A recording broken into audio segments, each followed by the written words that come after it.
Salut à tous, voici la première partie d'une série de vidéos sur la théorie de l'attachement. La théorie de l'attachement fait partie des théories plutôt récentes à propos du développement de la personnalité de l'enfant.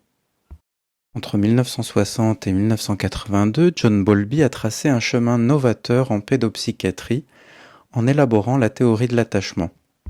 Cette théorie a marqué une avancée comparable à l'impact de la psychanalyse sur la psychiatrie classique. Cette perspective a offert une nouvelle vision des psychopathologies en mettant les relations affectives sous les projecteurs. L'essence de cette théorie est l'étude des dynamiques relationnelles, notamment la façon dont les jeunes individus forment des liens avec ceux qui les entourent. Elle suggère que la santé émotionnelle et sociale d'un enfant repose sur la formation d'un lien fort avec une figure d'autorité ou de soin. Pour introduire cette notion de manière approfondie, je vous conseille ce reportage sur Arte. Selon Benoni, la théorie de l'attachement examine la manière dont les interactions initiales établissent un socle solide primordial pour l'évolution cognitive.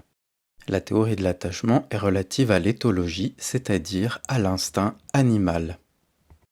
Elle s'instaure dans les premiers mois de la vie du nourrisson. C'est un lien puissant entre celui-ci et son caregiver.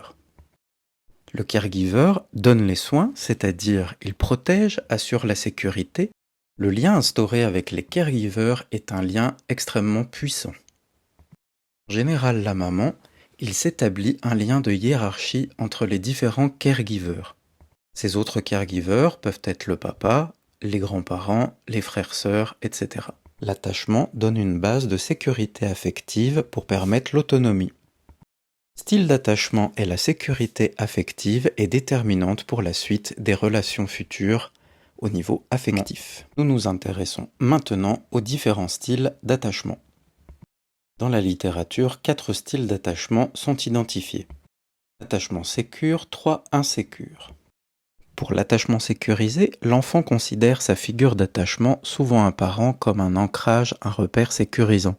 Cet ancrage lui offre une base solide pour s'aventurer dans le monde tout en sachant qu'un havre de sécurité l'attend.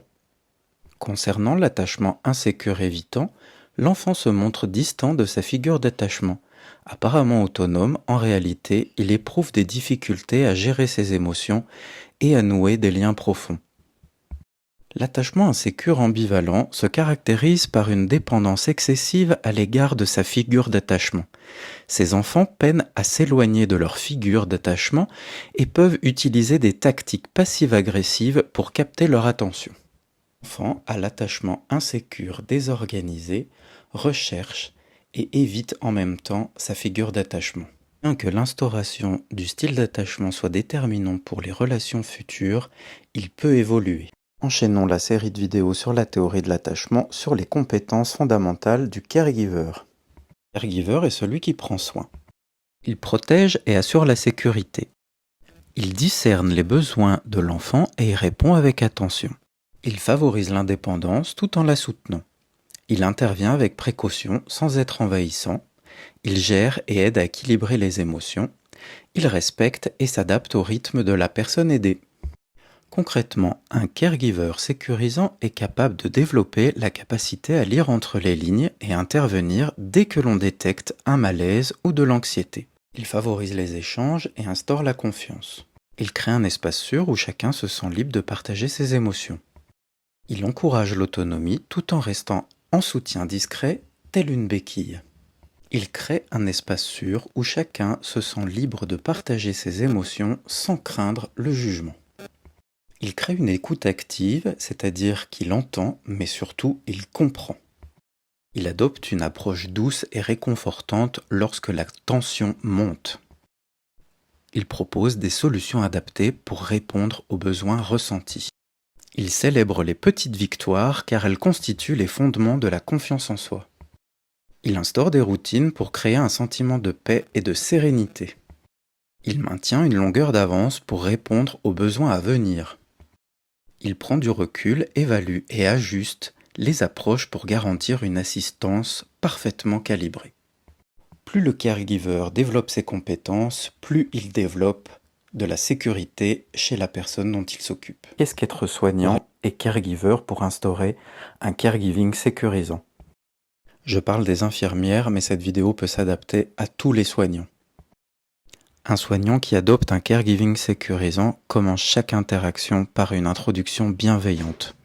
Sa présence est authentique.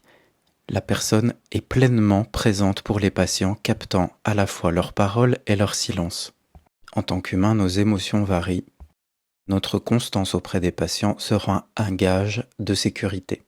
Le soignant doit pouvoir créer un refuge de sérénité, c'est-à-dire créer un environnement où le patient se sent en sécurité, à la fois sur le plan physique et émotionnel. L'échange entre le soignant et son patient doit être authentique et sincère. L'empathie dans nos soins doit être un témoignage de respect des sentiments du patient, quelle que soit leur nature.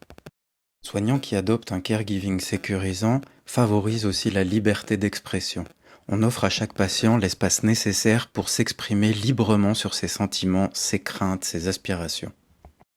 Pour maintenir ce comportement, le professionnel doit lui-même prendre soin de son équilibre émotionnel et de sa santé.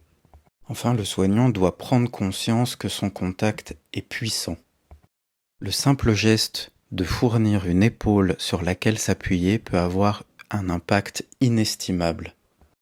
Évidemment, un soignant n'est pas seul et il doit pouvoir s'appuyer sur tout le système relationnel qui entoure le patient, sa famille, ses proches et bien sûr le reste de ses collègues.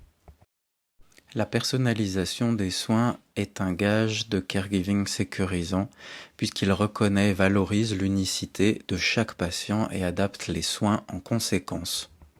Enfin, un soignant sécurisant est quelqu'un qui explique ce qui est en train de se passer à son patient. Comme d'habitude, si vous voulez aller plus loin, vous pouvez faire pause et noter cette bibliographie. Sur YouTube, je mets en ligne différents cours comme celui-ci. Différentes actualités et vous tenir au courant de ce que je poste, n'hésitez pas à aller sur TikTok et Instagram Dr Morenon le prof.